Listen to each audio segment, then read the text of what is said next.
ভারতের প্রধানমন্ত্রী নরেন্দ্র মোদী দেশ ছেড়ে পালিয়েছেন। না চলো, এখন আর এইখানে থাকা যাবে না, ছুটিয়ে লাল করে দেবে। এখন আবার কই যাবো? আগে বাগি, পরে দেখা যাবে। ভারতের শিক্ষামন্ত্রী পদত্যাগ করেছেন, পদত্যাগ করতে বাধ্য হয়েছেন।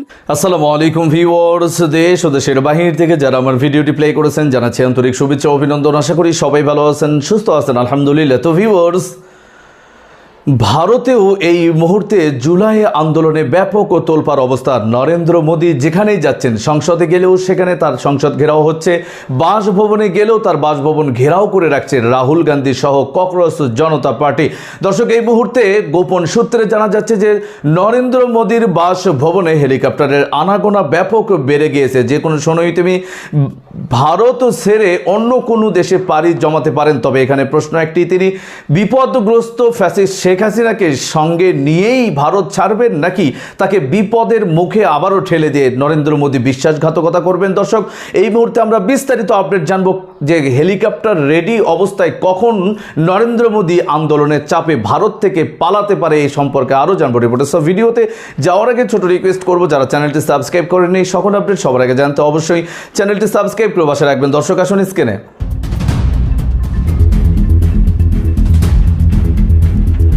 প্রশ্নপত্র ফাঁসের চরম কেলেঙ্কারিতে ভারতের রাজধানী দিল্লির রাজপথের আগুন এখন দাবানলের মতো ছড়িয়ে পড়েছে গোটা দেশে।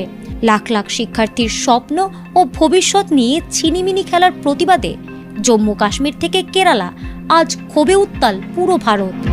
ছাত্র সমাজের এই ঐতিহাসিক আন্দোলন রাষ্ট্রীয় দমনপীড়নের মুখে রূপ নিয়েছে এক রক্তক্ষয়ী রণক্ষেত্রে।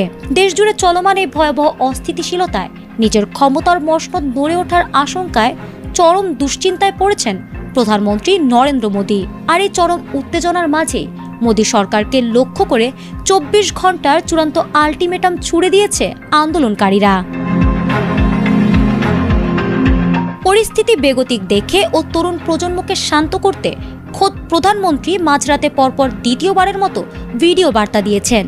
সেখানে শিক্ষার্থীদের বন্ধু বলে সম্বোধন করে সান্ত্বনা ও কঠোর আইনের আশ্বাস দিলেও এবার যেন কোনো কিছুতেই শেষ রক্ষা হচ্ছে না মোদীর।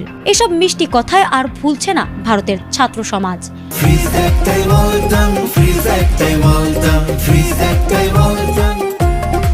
বরং এই ভিডিও বার্তার পর আন্দোলন আরও উগ্র রূপ নিয়েছে এবং এটি এখন সরাসরি মোদী হটাও আন্দোলনে পরিণত হয়েছে।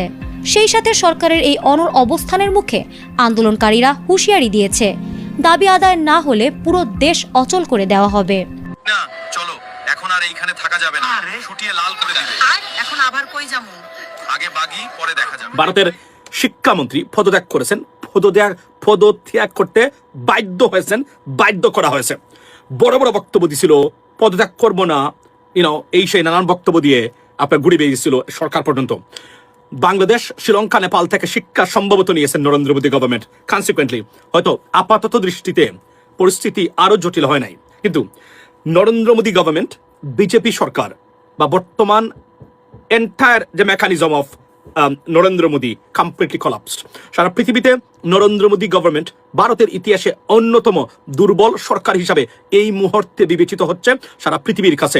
ইউনাইটেড নেশনস থেকে শুরু করে the US State Department was about to lay out a statement before the public, but unfortunately it stopped right now because এখানে কিন্তু প্রশ্ন হলো, is this the end of this protest or the new the Gen Z's, the sensation of the Gen Z or the Cockroach Janata Party?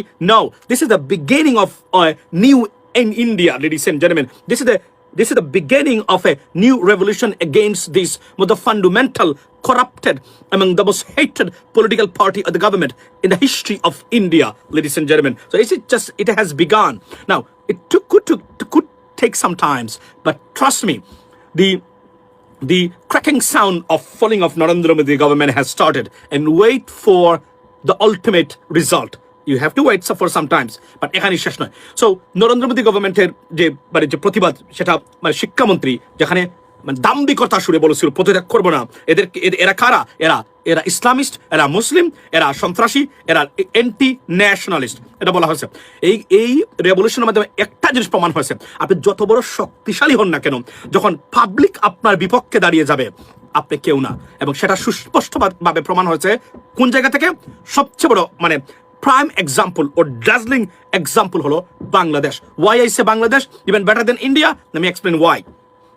Because Bangladesh একটা government ছিল যে সরকার বাংলাদেশের প্রত্যেকটা enforcement agencies এবং বিচার বিভাগ সবটাকে একদম কবজি করে রেখেছিল, পৃথিবীর নিকৃষ্ট প্রাণীদেরকে সেই সব জায়গায় বসিয়েছিল তার আপনার তার এক ধরনের ধরেন মানে স্লেভ হিসাবে। অন টপ অফ ইট ভারতের মতো একটা কনস্পিরেসি বা কনস্পিরেসিস্ট তারা ছিল তাদের সবচেয়ে বড় আপনার সাপোর্টার। সেই জায়গা থেকে রক্ষা হয় নাই। 1 মাসের ভিতরে সেই সরকার পদত্যাগ শুরু করে নাই, পালিয়ে যেতে বাধ্য হয়েছে এবং নিশ্চিহ্ন বা ডিস্ট্রাকশনের মুখে এই সরকার এখন পড়েছে। সুতরাং আপনি বুঝতে পারবেন যে জনগণ যখন দাঁড়িয়ে যায় ওই লেভেলে, সেখানে আপনি থাকতে পারবেন না। এবং এটা নরেন্দ্র মোদী সরকারের পতন আপনি ধরে নিতে পারেন, কেননা তার শিক্ষা মোদীর একজন কাছের লোক। এবং সবচেয়ে আপনি জানেন তো এই নরেন্দ্র মোদীর ক্যাবিনেটে এই মুহূর্তে যত মানুষ আছে প্রত্যেকটা মানুষ কোনো না কোনোভাবে উগ্র হিন্দুত্ববাদ এবং RSS অথবা বিজেপি সরকারের মূল যে কোর আছে সেটাতে বিশ্বাসী মানুষ তারা। সুতরাং এই জায়গাতে আপনার কোনো অবস্থাতেই আপনার এই তো বুঝেন আপনি এই ধরনের একজন লোককে আপনি ধরেন অমিত শাহ কি কোনোভাবে স্বরাষ্ট্রমন্ত্রী হওয়ার যোগ্য? ও বাই দ্য ওয়ে আমি এটাই কেন বলছি, খুদ প্রধানমন্ত্রী হওয়ার যোগ্য না সেই জায়গাতে। এবং এই রেভলিউশনে সারা পৃথিবীতে নরেন্দ্র মোদীর একদম ইজ্জত যেটা ছিল বা ক্রেডিবিলিটি কমপ্লিটলি পাংচার্ড। এবং এখানে টোটাল ব্যবস্থাপনাকে আমি আজকে বলি, আমরা যখন দেখেছি ধরেন আমাদের যে প্রোটেস্টার ছিল জেনজির, সেটা তো অ্যাগ্রেসিভ ছিল। তারা কিন্তু ফান করে নাই, হিলারিয়াস সিস্টেম করে নাই, তারা প্রতিবাদ করেছে, রুখে দাঁড়িয়েছে। কিন্তু এই প্রতিবাদে ভারতে আমরা যা দেখেছি রীতিমতো আপনি হাসতে চান সারা দিন আপনি হাসতে পারবেন এমন কিছু ঘটনা তারা ঘটিয়েছে। এবং রীতিমতো এদেরকে এক ধরনের ফানি ক্যারেক্টার বানিয়ে, কার্টুন ক্যারেক্টার বানিয়ে হাস্যরসের সৃষ্টি করেছে এই প্রতিবাদ। শুধু প্রতিবাদ ছিল না, এদেরকে কিভাবে একদম ফানিবাদ বানানো যায় প্রত্যেকটা জিনিস তারা সুকৌশলে সুস্পষ্টভাবে এবং তারা করে পাশ করেছে তারা এই জায়গাতে। অর্থাৎ নরেন্দ্র মোদী গভর্নমেন্ট সারা পৃথিবীতে আর কোনো জায়গায় ক্রেডিবিলিটি ইস্যু হবে না। এখন যদি নরেন্দ্র মোদী বিদেশ সফরে যান কি ধরনের অবস্থা সৃষ্টি হয় আপনি একটু কল্পনা করবেন, দেখবেন, একটু অপেক্ষা করেন। যদি উনি রিসেন্টলি কোনো ধরনের বিদেশ সফরে যায় দেখবেন কোন জায়গাতে হয়। দর্শক, স্ক্রিনে আমরা সে সম্পর্কে বিস্তারিত জানলাম। এই বিষয়ে আপনাদের মতামত কমেন্টে জানাবেন। কেউ ভিডিওটি স্কিপ করবেন না। রাহুল গান্ধী শিক্ষামন্ত্রীর পদত্যাগ করার পর থেকেই নতুন করে দাবি তুলেছেন সরকার পতনের। এবার কি নরেন্দ্র মোদী একেবারেই ভেঙে পড়ল? শেখ হাসিনার অভিশাপ কি নরেন্দ্র মোদীর উপরে লেগে গেল? বিস্তারিত আরো জানবো রিপোর্টে। নরেন্দ্র মোদী পালাবে। আজকে ভয়ঙ্কর অবস্থা বিরাজ করছে ভারতের নয়াদিল্লিতে। সংসদ ভবনের চারপাশ ঘিরে ফেলেছে ককরোচ জনতা পার্টি। যে কোনো মুহূর্তে বিজেপি সরকারকে তছ নছ করে দিবে। দেখুন আপনারা কি হচ্ছে।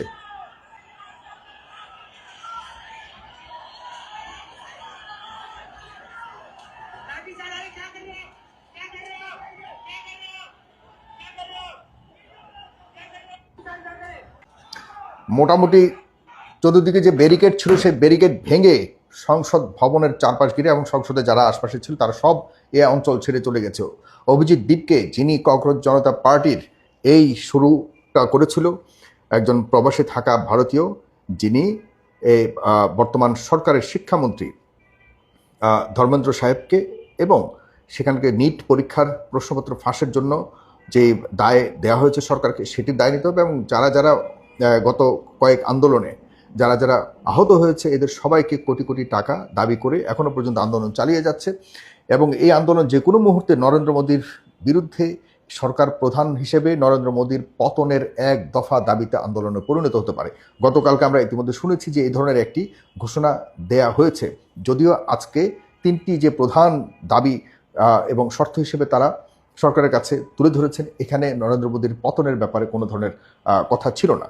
তো যদিও সরকারের পক্ষ থেকে বলা হয়েছে যে তারা এই আন্দোলনকারীদের শীর্ষ যারা রয়েছে, মুখপাত্র যারা রয়েছে, তাদের সাথে বসতে চায়। আপনারা জানেন যে লাদাখের সেই বিখ্যাত প্রখ্যাত সানাম ওয়াংচুক, তাকেও কিন্তু গত পরশুদিন গ্রেপ্তার করেছে। তিনি প্রায় 15 দিনের উপরে 14 দিনের মতো তিনি অনশন করেছেন, না খেয়ে সেখানে ছিলেন এবং প্রকাশ্যে চতুর্দিকে সব মিডিয়ার সামনে কিন্তু 14 দিন না খেয়েছিলেন। তিনি অসুস্থ হয়ে গেছেন এই বেচারা।